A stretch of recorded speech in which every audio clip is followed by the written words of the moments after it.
Hello, this is Paranormal Times, and today we are going to talk about angels. The ranks of angels, the hierarchy. Throughout time, millions of people have felt the grace and guidance of angels.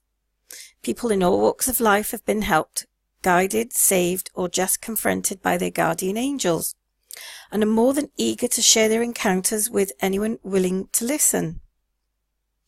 George Washington spoke of his guardian angel often and credited his success at the Valley Forge to an inspiring visit from a heavenly being. Abraham Lincoln often called upon the healing powers and wisdom of the angels to help guide him and heal the nation in times of death and devastation. Stories of encounters with these celestial beings have been around since the beginning of written history. Angels are all around and watching over us. They are more popular and more visible today than ever before. And even though they have always been with us, it seems as though we are just discovering them. In spite of all the skepticism, human belief in these heavenly beings was withstood the test of time. And lately more people are willing to come forward and share their stories of encounters with these heavenly visitations. Anyone whose life has been touched by an angel will agree wholeheartedly that these angels are indeed messengers from God. According to the Dictionary of Angels, is a celestial attendant of God, one of a class of spiritual being who in medieval angelology was the lowest of the 9 celestial orders: the seraphim, the cherubim, thrones, dominions, virtues, powers, principalities, archangels, and angels. However, for most people, an angel is an angel regardless of their so-called rank. The rank of angels. In the 5th century AD, a Middle Eastern scholar named Dionysius studied the references to angels in the scriptures and other non-biblical sources. He concluded there are 9 classes of choirs of angels, which are divided into 3 spheres. Even though there are some minor discrepancies in the field of angel scholars, Dionysius' hierarchy of angels is still accepted today and are as follows. In the first sphere, there are the seraphim, the cherubim, and the thrones. The second sphere are the dominions, the virtues, and the powers. And the third sphere are the principalities, archangels, and angels. The seraphim, sometimes called the burning ones, because they're closest to God and radiate pure light. These are the angels who constantly sing God's praise, and whose duty it is to regulate the heavens. Lucifer is said to be one of the seraphim who had outshone all the others until he became the head of the fallen angels. Cherubim, sent to guard the gates of Eden. Originally they were depicted as the bearers of God's throne, as the charioteers, and as powerful beings with 4 wings and 4 faces. However, in modern times, cherubim have evolved into chubby babies with wings. Thrones, called the many-eyed ones, they have a duty of carrying out God's decisions. They are often represented as fiery wheels. Dominions, their job is to regulate the duties of the other angels and ensure that God's wishes are carried out. Virtues, the angels of grace who bring God's blessing to earth, usually in the form of miracles, known as the brilliant or shining ones. They are associated with acts of heroism and bring courage when needed. Powers, their job is to prevent the fallen angels from taking over the world and keeping the universe in balance. They are also seen as the angels of birth and death.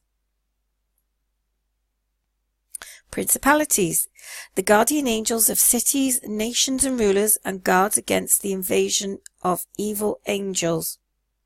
And then you have the archangels, probably the best known of all the angels.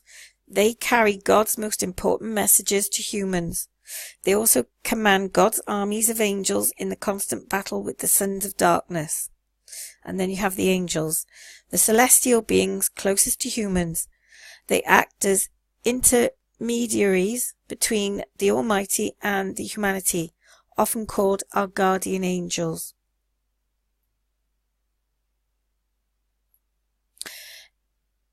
Angels may appear to anyone regardless of religious backgrounds or beliefs. Case in point, in 1985, a Russian space scientist defected and then told what had happened to 6 cosmonauts aboard the Soyuz 7 space station. After orbiting Earth for 155 days, a band of angels had miraculously appeared outside their spacecraft.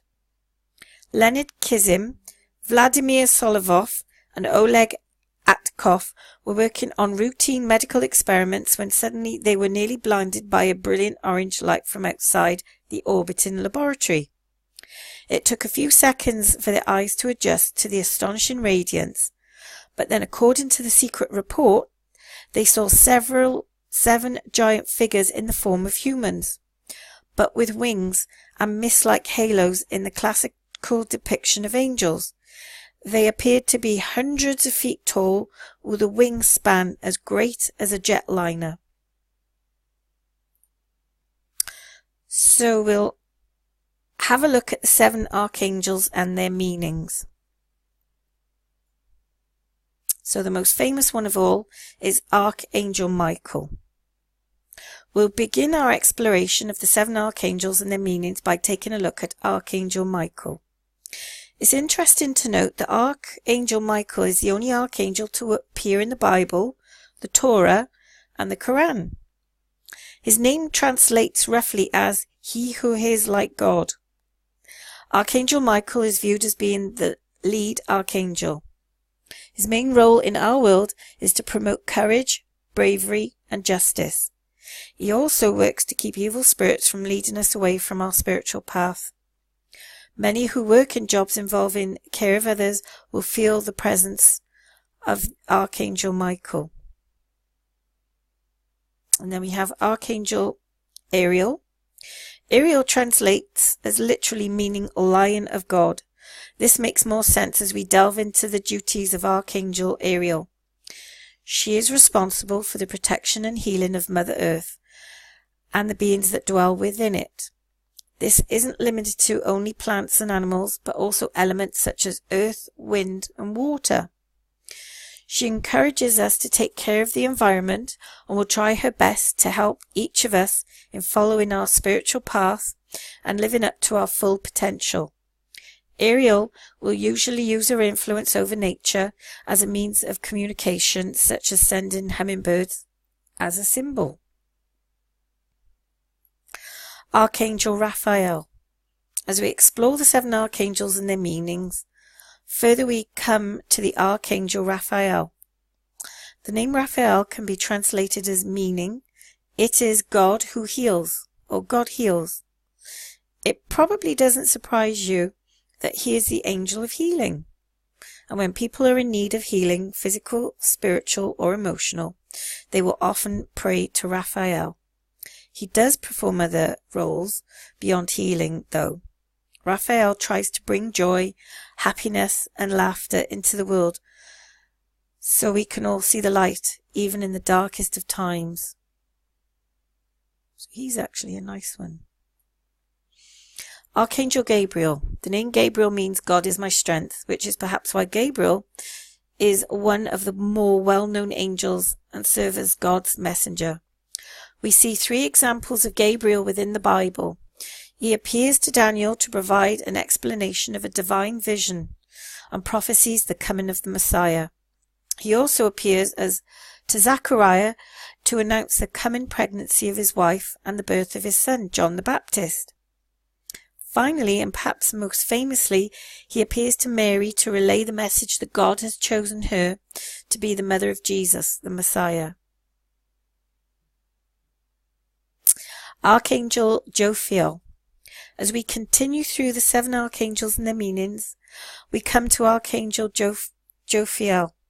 She is one of the few female archangels, and her name translates as divine beauty or beauty of God. She helps mankind to appreciate the beauty in the world. When we stop to admire an incredible flower or the intricacies of a leaf, we have usually had a nudge or a visit from the Archangel Jophiel. She also boosts our imagination and inspires creativity, all in an effort to make us realize how miraculous our world is. People pray to Jophiel when they lose sight of the meaning of life. Archangel Azrael. As we near the last of the 7 archangels and their meanings, we reach Archangel Azrael. His name is Hebrew and translates as Angel of God, but he is often referred to as the Angel of Destruction and Renewal.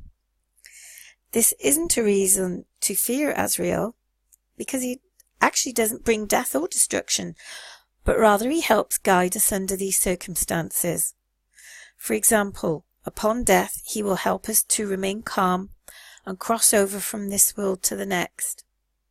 His role is somewhat similar to Anubis from ancient Egyptian mythology. He also provides comfort to those who have just suffered a loss of a loved one.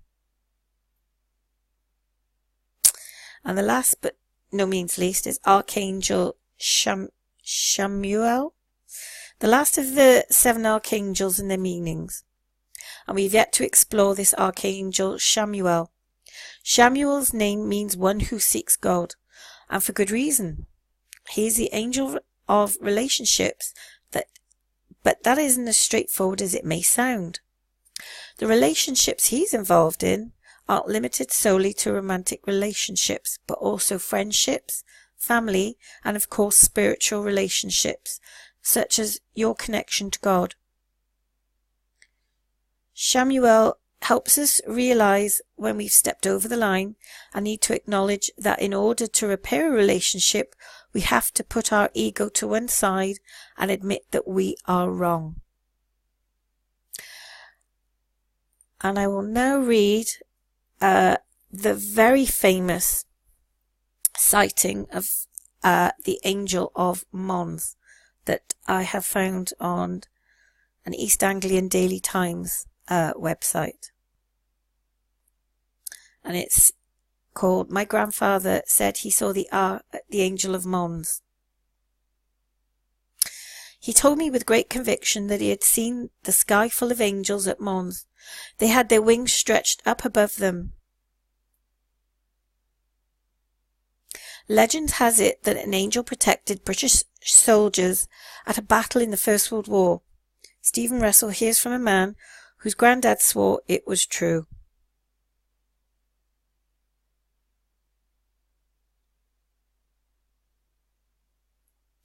It was Christmas time when I was talking to him about it. When I was asking what the angels had been like, he pointed to a card on the mantelpiece with a picture of an angel with wings outspread, and he said it was just like that. It was quite emotional talking about it, really, because I can remember as if it was yesterday. But it was decades ago that David Ludlow spoke to his granddad, William George Ludlow. Bill, as he was known, had slipped up to London in 1914 to join up, underage at 17, and fight a German nation on the march. Only 3 weeks or so after Britain went to war, the private in the Royal Fusiliers City of London Regiment found himself embroiled in the Battle of Mons in Belgium.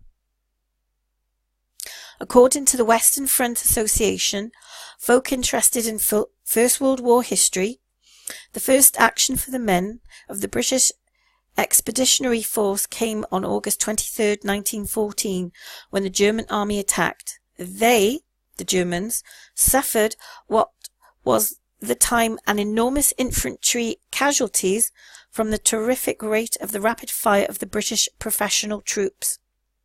The British volleys brought the Germans to a stall, says the WFA website. Trouble was, the enemy ranks were being swelled. The BEF commander decided to withdraw his outnumbered men. The ferocity of the battle on the 23rd and the apparent stunning British victory over the superior force immediately engendered a rumour that swept the British homeland. Some form of divine intervention must have occurred. The rumour typically claimed that an avenging angel, clothed all in white, mounted on a classical white horse and brandishing a flaming sword, had appeared in the parting of the clouds at the worst moment of the night battle. The angel had rallied the troops and enabled them to crush the enemy and halt their advance. This apparition was soon called the Angel of Mons, though by whom remains obscure. It was also seen as a divine indication that God was on the side of the Allies, and in the end they would prevail over the Central Powers. The WFA account is clearly sceptical, calling it a mass illusion and pointing out many British troops were old soldiers and well versed in the legends such as the shower of arrows that saved the grossly outnumbered British at Agincourt. And indeed, in some accounts the soldiers claimed that there was a protective shield of bowmen around the BEF at Mons.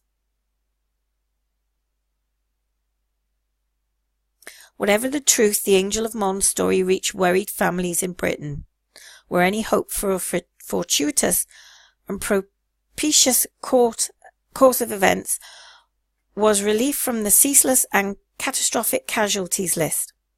Eyewitness accounts of angel-like figures with outspread wings appeared in the media. A legend was created. But Bill Ludlow wasn't an old soldier with rheumy eyes. He was a very young man, and he knew he had seen a sky full of angels. Bill saw some bad things as the war continued. It seemed he fought at Ypres and on the Somme. By good fortune he survived, returned to his native Kent, and became a labourer in the cement industry. But life didn't treat him that kindly. He was widowed with tuberculosis and claimed his wife after their son, William George Jr., was born. Bill raised the lad, and then once the boy had grown and married, lived with the couple. David, the next generation, thus grew up with Bill, an integral part of the family, and because of that I was very close to him. He had his own room in our house, and I used to go up to see him every night and sit with him. Grandfather didn't talk about his time as a soldier unless he was asked, though he told me that he had seen terrible things no one should see ever again. One day when I was about 11 or 12, I was doing a project at school about the Battle of Mons, and I asked him about it. "You were there, weren't you?" He was answering in sort of yes and no terms, and then when I said about the angels, he went into quite a bit of detail. My grandfather said he saw an angel 20 foot tall, outspread wings, hands behind her, holding back the lines. He could see her face plainly. Beautiful, he said. So what does David think now? I've reached this, and there's an awful lot of scepticism about it. People say it could be the men hallucinating. It could be cloud formation, or it could be a phenomenon of the weather. It could be this, or it could be that. At the end of the day, my grandfather wasn't a religious man in any shape or form. He had no reason to lie to me. He only told me what he saw. I won't say what he thought he saw, because he was 100% convinced that what he saw was there. He told me with great conviction that he had seen the sky full of angels at Mons. They had their wings stretched up above them. He had no reason to make this up, and he remained certain of this right up to the death from sclerosis, a lung condition almost certainly caused by his work in the cement plant grinding mill in 1966. So, you convinced? Yes. Because of knowing the man, knowing he was a very honest man, and a simple man. Not simple as in doolally, but he was simple, straightforward man. And they always say there's never smoke without a fire, really, is there? It's all very well for people to say it could have been men hallucinating, but they couldn't have all hallucinated at the same time, could they?